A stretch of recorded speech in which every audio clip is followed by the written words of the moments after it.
Troisième partie de l'Africa Newsroom. Nous sommes toujours en compagnie de Louis Mayou, journaliste, Barandia et consultant en innovation technologique, Mahmoud Alpha Boukanye Maïga, journaliste spécialiste du Sahel. Et on passe tout de suite au reste de l'actualité.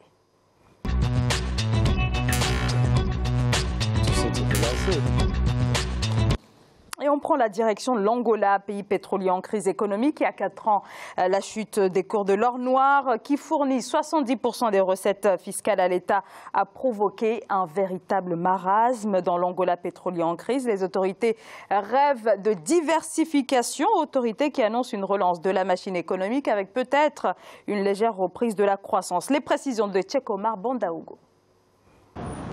D'ici 2022, l'économie angolaise pourrait ne plus être portée uniquement par le pétrole. Ce secteur connaîtra une croissance négative d'1,8%. Les autres secteurs de l'économie nationale vont croître en moyenne de 5,1%. Selon Manuel Nunes Junior, ministre d'État angolais pour le développement économique et social, l'augmentation de la production nationale et la diversification de l'économie sont un impératif national. Si nous n'avons pas une économie forte, soutenue et diversifiée, nous ne serons pas en mesure de résoudre de manière satisfaisante les graves problèmes sociaux du pays, tels que le chômage, la faim et la misère. Les secteurs qui porteront cette croissance de l'économie non pétrolière sont entre autres l'agriculture avec un taux annuel moyen de 8,9%, l'industrie manufacturière avec 5,9% et les services incluant le tourisme avec 5,9%. C'est vraiment possible parce que l'Angola a des potentiels énormes, que ce soit dans l'agriculture, que ce soit la forêt, la pêche et encore plus le tourisme parce que l'Angola c'est un pays qui a des potentiels touristiques énormes. Selon le ministre en charge du développement économique et social, les projections faites dans le cadre du plan de développement national indiquent que d'ici 2022, l'économie angolaise devrait enregistrer une croissance moyenne annuelle en termes réels de 3%.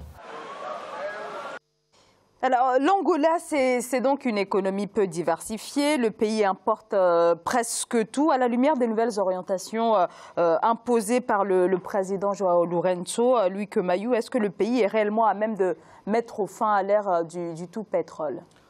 Ce n'est même pas une question, c'est une obligation aujourd'hui pour tous les pays africains.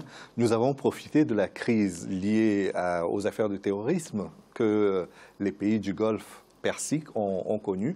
Nous avons profité de cela pour devenir de très grands producteurs parce que l'Amérique a réduit sa dépendance vis-à-vis de ces pays-là pour se tourner vers les pays du Golfe de Guinée. Du coup, des pays comme le Nigeria et l'Angola, voire le Gabon, en ont tiré un très très gros avantage. Aujourd'hui, il est question pour nous de sortir de cet avantage conjoncturel-là pour investir quelque chose de plus important, diversifier nos économies pour tenir. Et je pense que l'Angola, comme tous les autres pays producteurs, devraient y aller pour trouver d'autres sources de financement. Dans le tourisme, ça se fait déjà, mais je pense que s'ils rapatriaient déjà une grande partie de l'argent qui est à l'extérieur dans des banques étrangères, je pense notamment au Portugal, ce ne serait pas une mauvaise chose pour l'économie du pays. Barandia. Donc, faudrait-il encore que le Portugal puisse veuille jouer le jeu, hein. Donc, ça, c'est un fait. Autre part, moi, je me dis quelque part, c'est bien. L'Angola, aujourd'hui, veut diversifier leur économie qui était basée sur le pétrole. On connaît la famille de Santos, ce qu'ils faisaient avant, sachant que João Lourenço est toujours dans la même lignée parce qu'il fait partie du même parti. Mais il a montré quand même des gestes de bravoure courageux, c'est-à-dire qu'il a enlevé la fille de Santos de son Angole, il a enlevé le fils de Santos du Fonds souverain angolais, c'est-à-dire qu'il a pris des mesures quand même s'il fait partie du même clan, toujours du même parti. L'idée, c'est quoi aujourd'hui? L'idée, c'est de diversifier, bien sûr, les recettes, non seulement fiscales, douanières, et les sources de revenus de l'État. C'est-à-dire qu'il faut investir dans l'agriculture. Pour moi, aucun pays africain aujourd'hui, même les pays où les terres sont arides, ne doit négliger cette phase-là. Agriculture, irrigation. Et si on a des saisons de pluie généreuses, tant mieux. Sinon, on s'arrange pour irriguer par rapport à des fleuves, des lacs, les systèmes existants. Parce qu'il y a des pays africains aujourd'hui qui se lancent dans des projets qui ne sont pas adaptés à leur contexte. Alors qu'il faut nourrir la population, on le sait, pour que la population puisse réfléchir quelque part et l'éduquer. Donc, une fois que le problème de l'agriculture est réglé, on met les moyens sur la pêche. La pêche, c'est une source de revenus considérable. Et en Afrique, il y a des sujets importants sur la culture. C'est-à-dire qu'il faut développer et favoriser le tourisme. Le tourisme, ce n'est pas parce qu'on a des belles plages qu'on développe le tourisme. On peut faire du tourisme équitable aussi, c'est-à-dire qu'on peut vendre autre chose que des choses qui brillent, des plages luxueuses, des choses qui existent en Occident. Je pense que le tourisme, ça peut être aussi un tourisme interne, hein, c'est-à-dire que nous visitons très peu. C'est-à-dire qu'il y a beaucoup de Sénégalais qui ne connaissent pas la frontière avec le Mali, par exemple. Non, c'est-à-dire connaître même connaissent que Dakar, la capitale et autres. Et il faudrait que nous arrivions à impulser, à donner une nouvelle dynamique à ce tourisme intérieur-là. C'est déjà quelque chose de très important. La deuxième chose, c'est que quand on a fini avec le tourisme intérieur, on peut aussi, et ce n'est pas exagéré de l'imaginer, partir sur d'autres sources de financement. Quelque part. Et du coup, pour compléter ce que vous dites, en plus, c'est qu'un pays, il faut qu'il soit stable pour attirer les investisseurs, il faut qu'il soit stable.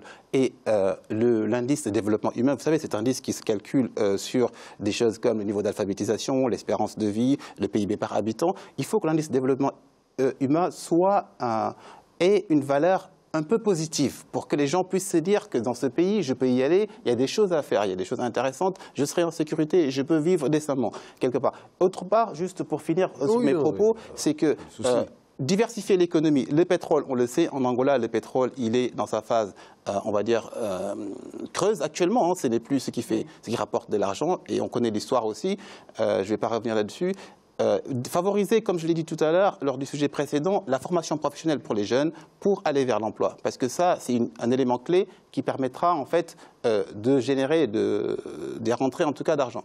Et quand on parle de l'Angola, il ne faut pas oublier que ce pays a connu quand même plus de 30 ans de guerre civile après son indépendance, ce qui n'est pas rien. C'est-à-dire c'est un géant aujourd'hui sur le plan économique, mais il ne faut pas oublier que sur le plan social, il est quand même passé par des phases très difficiles et les résultats d'aujourd'hui sont à saluer, même s'ils ne sont pas suffisants, ils sont à saluer et à encourager parce que le pays part de très très loin et il est important aussi, une fois qu'on a dit tout cela, que la transition vers une économie de marché réelle, parce que c'est un pays du communisme, hein, du communisme triomphant sur le continent africain qui se met à l'école du capitalisme.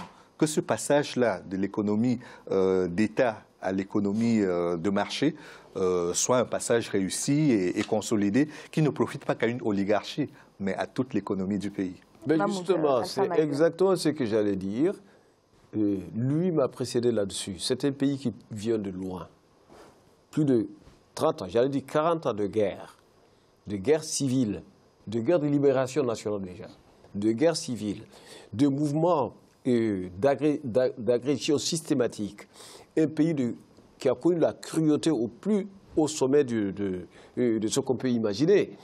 J'ai eu, je le dis rapidement, privilège ou malheur, quand j'étais à Jeune Afrique, en 1991, de rencontrer Jonas Savimbi.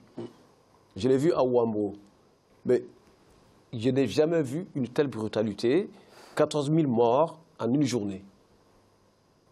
Bon, il faut le dire. Et ce pays sort de là, assied un système économique qui est compétitif à l'échelle mondiale, et mettant en avant l'économie pétrolière, se stabiliser d'une certaine manière, mais c'est vraiment quelque chose à saluer. C'est quasiment un miracle. Parce qu'il y a 2, 3, 4 générations nées dans la guerre, donc dans la violence, dans la brutalité et de la cruauté. Alors, et il s'en sort progressivement et de manière positive. Alors, on l'a dit, le pétrole fournit à l'État 70% de ses recettes. Réduire la dépendance au pétrole va être une tâche titanesque, Bara Ndiaye. Titanesque ou pas, parce que c'est 30 millions d'habitants. C'est-à-dire que le marché de consommation, il est là. Donc favorisons encore une fois la production intérieure, la production, les échanges sous-régionaux, frontalières. Et puis après, moi je pense que l'Angola pourra en tout cas rééquilibrer sa balance interne pour ne plus être dépendante carrément du pétrole, d'une part. Et il ne faut pas oublier aussi, c'est que j'aime bien, dont j'aime bien parler, l'économie numérique.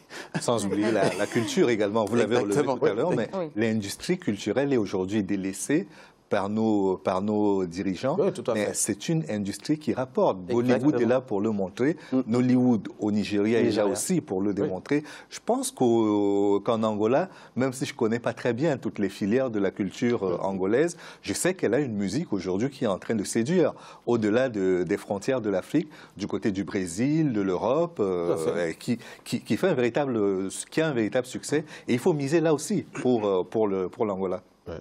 Fin de cette émission. Merci à tous les trois d'y avoir participé. Alors nous devions parler bien sûr de stylisme avec le créateur camerounais. Culture, encore une fois. Exactement, avec le créateur camerounais Iman Aïssi. Malheureusement, nous n'allons pas avoir le temps d'en parler ce soir, mais lundi, bien volontiers. Merci à tous les trois. Merci à vous, Mahmoud Alpha Boukani Maïga. Je rappelle que vous êtes journaliste spécialiste du Sahel. Luc Mayou, journaliste, Barandiaï, consultant en innovation technologique. Et merci à vous, bien sûr, de nous avoir suivis, à suivre le journal de la rédaction. Pour ma part, je vous retrouverai lundi. Bonsoir.